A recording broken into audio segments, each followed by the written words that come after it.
Thank you very much, Mr. Chairman.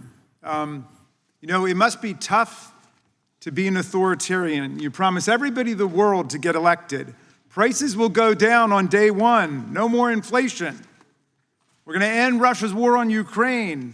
The world's going to respect us. And then you get in, and even though you inherit an economy from your predecessor that's described as the envy of the world by The Economist magazine, you crash everything.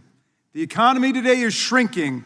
The stock market is sinking. Inflation is soaring. $7 trillion in American retirements and wealth has been destroyed. You've plunged us with your imbecilic tariffs into a trade war with the whole world, except, of course, for your bosom buddies in Russia. So now, only 100 days in, with 100 unforced policy blunders, you're the most unpopular president at this point in your presidency in more than 80 years. Barack Obama stood at 69% in the polls. Ronald Reagan was at 73% in the polls. Truman was 87%, and Franklin D. Roosevelt, 68%. But Donald Trump is at 39%, the lowest 100-day approval rating since polling began. He controlled the agenda for 100 days. He controlled the House, he controlled the Senate, he's got everything going for him, and his numbers are in the gutter. So now he reaches back into the authoritarian playbook. Go back and please the wealthiest people and corporations in the country. House Republicans want to cut hundreds of billions of dollars from Medicaid, food assistance for mothers and children, veterans benefits, Meals on Wheels, Head Start, any programs that help actual people, all in order to pay for another gargantuan tax break for the president's billionaire benefactors. And here in the Judiciary Committee, our good friends want to help Donald Trump use his power in violation of the Constitution that we are all sworn to uphold and defend against enemies, foreign and domestic. Every day, the administration uses immigration enforcement as a template to erode constitutional rights and liberties.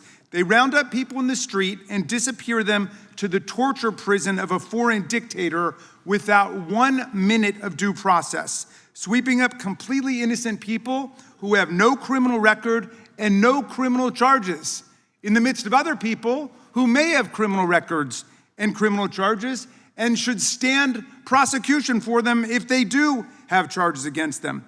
They're stripping college and graduate students at American universities of their visas for writing op-eds that the administration disagrees with. They invoke emergency wartime powers like the Alien Enemies Act to fight a military invasion at the border while telling us that the border has never been safer than it is right now. My colleagues say all these measures are necessary to deport gang members, violent criminals, the worst of the worst. But they're not targeting the worst of the worst. They're arresting judges now. They're using federal agents to round up law-abiding members of the community with no criminal records, parents of American children, husbands and wives of American spouses, people who've not been shown to pose any public safety threat at all. They're breaking into cars to arrest mothers as their children's watch in terror. They're arresting people who are coming in for their citizenship interviews. They're staking out people's homes and trolling through IRS taxpayer data in search of tax-paying people to deport. Look, we know how to remove people from the country who should not be here. President Biden's administration did that. We know how to do it legally, consistent with the Bill of Rights and the Constitution. But the Trump administration has discarded the rule of law. If he can sweep non-citizens off the street and fly them to a torturer's prison in El Salvador with no due process, he can do it to citizens too. Because if there's no due process, if there's no fair hearing, you've got no opportunity to object. And indeed, several American citizen children, including one with cancer, were flown to Honduras last week with no due process, as a Trump-appointed judge in Louisiana found. Now the courts have issued more than 95 preliminary injunctions and temporary restraining orders against this reign of lawlessness. But Republicans want to enable President Trump to keep going. This Judiciary Committee bill seeks to strip the courts of their power to hold an administration in contempt when the president violates explicit judicial court orders. And it doesn't stop there. While they try to defund the courts, They're forking over an astonishing $81 billion to the administration for more of these immigration roundups. The legislation includes a whopping $45 billion for ICE on top of its annual budget of $9 billion for family and adult detention centers alone.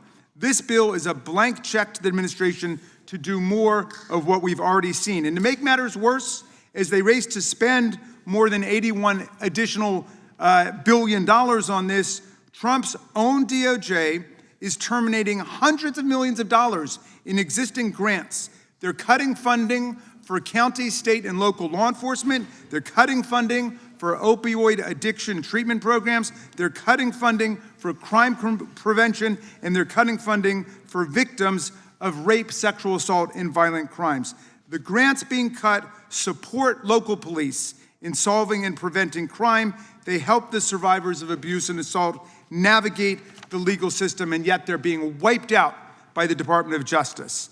They're also trying to handcuff the agencies that work to make sure our food and drugs are safe and our air and water are clean. The REINS Act is buried in here. It would prevent the government from enforcing our civil rights, protecting workplace safety, and guarding against misconduct by banks. It would require both houses of Congress and the president to approve every major rule from our agencies to take effect, virtually guaranteeing no effective regulatory action on any subject. They've also tucked the Midnight Rules Relief Act in here, which would allow Republicans to bundle hundreds of regulations all together into a single package and vote them down on a single jumbo resolution, which would be used to hide the most destructive deregulatory votes among dozens of others, completely burying it in darkness.